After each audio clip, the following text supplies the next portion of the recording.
Hi everyone, Dr. Greg Payne here from Avant Chiropractic, and since this is sort of the new normal, and you notice I haven't done as many videos as maybe I'd like to do or would be beneficial, but I think in today's environment there's a lot of call work at home, and I just wanted to give you some tips, some advice about how best to do that. So of course I'm in the traction room or in the functional movement room here at Avant Chiropractic, and this is a sit-stand desk that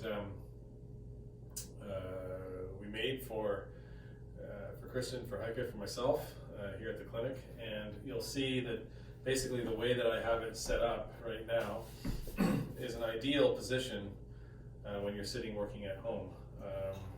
So if you have the opportunity to, and it's going to be a protracted or a long time, I highly recommend that you get a sit-stand desk. The legs are from IKEA. I assembled the tabletop that I wanted on it, and it wasn't a very expensive venture. It doesn't take a lot of technical or wood skills to make it work. But the advantage of it is that you can raise and lower the desk to your body height, your position. I'm sitting on a Varidesk chair. There's a core chair that's a Canadian version also that a friend of mine, the CEO Patrick, has created that is an equal to, or if not equivalent product to what this is. So I'll go through it. What I'll do is in the links, in the video or on the email, I'll conclude a lot of the reference points that are beneficial for you. So in a sit-stand desk, basically the idea is to have your monitor gaze at eye level, so you're not necessarily up or down. Your neck's sort of in a neutral position. The other thing is that the ideal position of your hip to back should be at a 135-degree angle. That's why these sort of sit-lean chairs are so effective for sitting for periods of time. And your arms should be relatively at a 90-degree angle, whether you're not bending your wrists where they're down or you're not having your wrists up like this, and your mouse ideally should be wireless, so that you can have a position when you're typing, and also you're not encumbered by cords. And then also what I don't have here is a document holder, so that you can move your head and have your focal point of your work in front of you. The other advantage, thing that you should take advantage of, is wireless earphones if you're on conference calls. All this is to help keep your body and your position in the most optimum place. So ideally you don't want to be in one position longer than 45 minutes at a time. You should be able to get up and move around, go get a coffee, that type of stuff. Sit down, be hydrated while you're working. And the advantage of, again, this desk setup is that you can lower it down so that if you need to change it to give your position a break, you can. So here you'd be more in the sitting posture. Again, not the most ideal, but then you can get into working this way. So I'm going to raise this back up to the level it should be at, tilt it forward, and then basically have your hips at a 45-degree angle.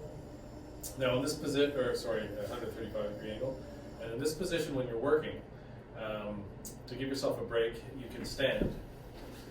But if you're standing, what you want to do is, from IKEA, again, you get like a $20 footstool, and when you're standing and working, you may need to raise the desk a little bit more, and put your foot up on the stool as you're working. And what that does is it offloads the compressive forces on your lower back, and you can change your legs to vary give each side a bit of a break, but then it doesn't fatigue you as much, and it gives you an opportunity to change your posture and your position, so that you're not getting locked into one position that would cause subluxations, cause back pain, that type of thing, that people normally get when they're sitting for a long period of time, or standing or working at one station for a long period of time. So this is another position where it's completely fine and safe to put your foot up. And then, like I said, if you stand, you'll notice over time that you'll get this pressure across through here, and you'll end up changing your posture as you fatigue. But if you put your foot up on a stool, it's a real easy way to to put your body in a restful state while you're standing. The third thing here is if these options are not available to you, now you can buy them on Amazon. They ship right to your door. You don't have to go to the store and get them. There's another stool, which is from IKEA again, and it's about $60, and it's not as tall for me, but it's the same idea. You can sit and you can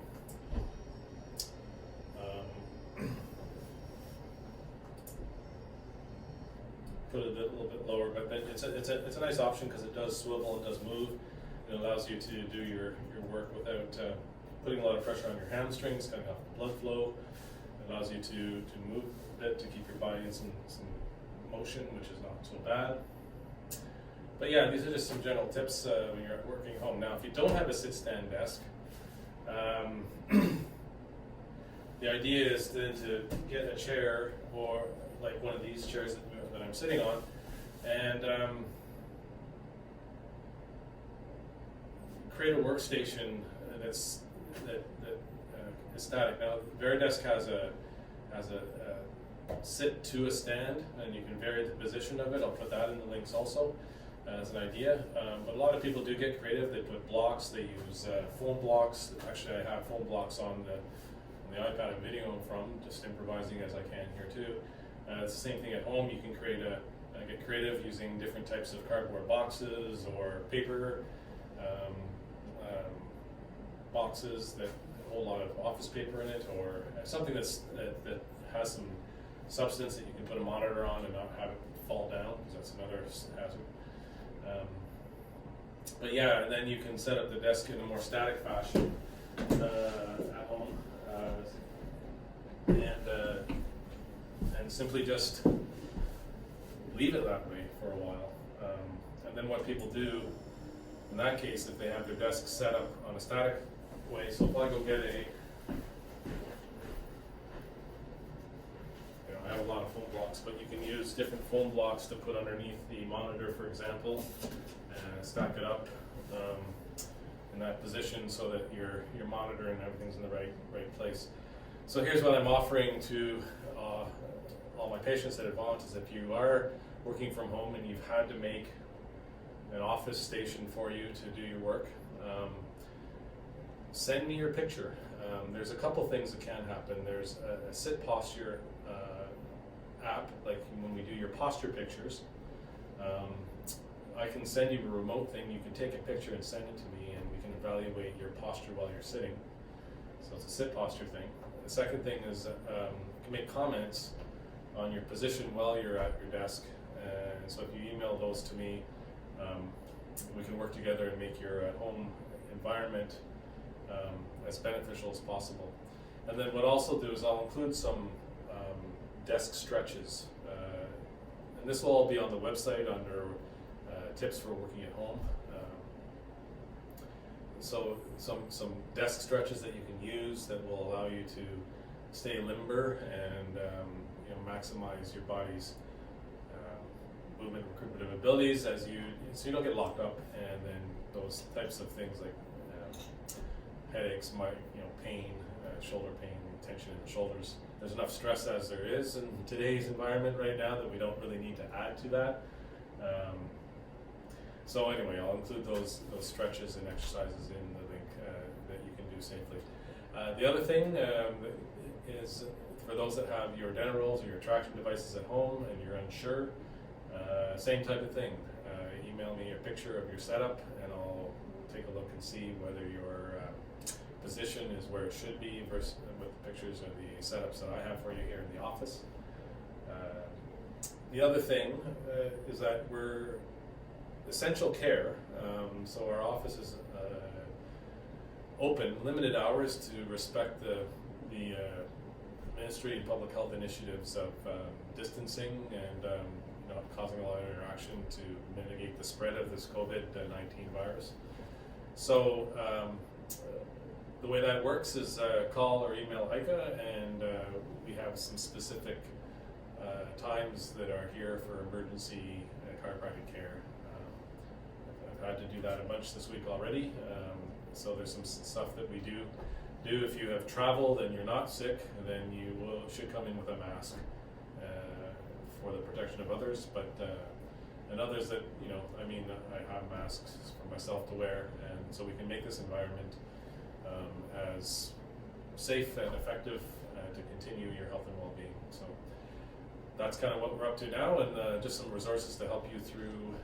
I don't know how long this is going to be. No one does. That's sort of the uncertainty. Next video or next comment thing, I think we'll talk a little bit about stress. There's a lot of unknowns out there, a lot of uncertainty. Stressful uncertainties have to go somewhere. It's it's just input, garbage in, garbage out type stuff.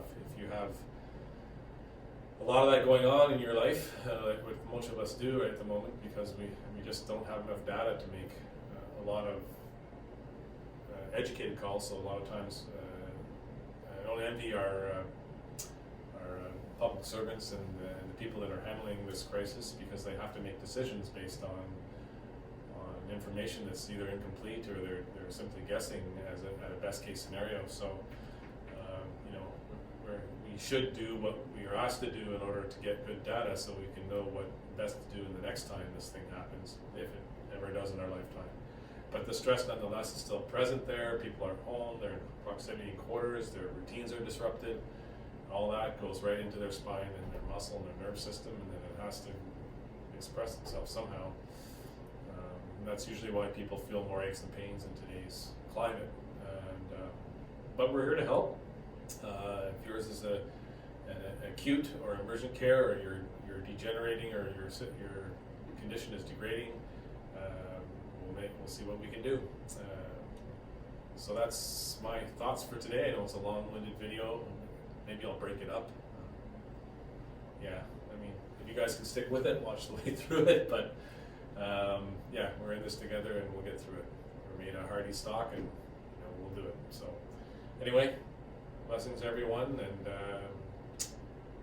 things will return to normal at some point. We'll all get through it. I'm trying to sign off, and I'm not doing a very good job, so I have to edit this out. Anyway, so this is Dr. Greg Payne here at Avant Chiropractic, and like I said, I hope these are some good pointers. Number one, how to set up a desk so that you can work from home. The options, you can do that if you don't have a sit-stand option, like exercises and stretches to do while you're at home, and specific traction or general setups that you can do also to assist your spinal hygiene as all our routines have shifted and changed. And if you're in an acute, emergent, or degenerating state of care, I'm here for you. We just have to fill out a questionnaire, phone Heike, or email her, and we'll get a time where we can see you. Okay, thanks. Blessings.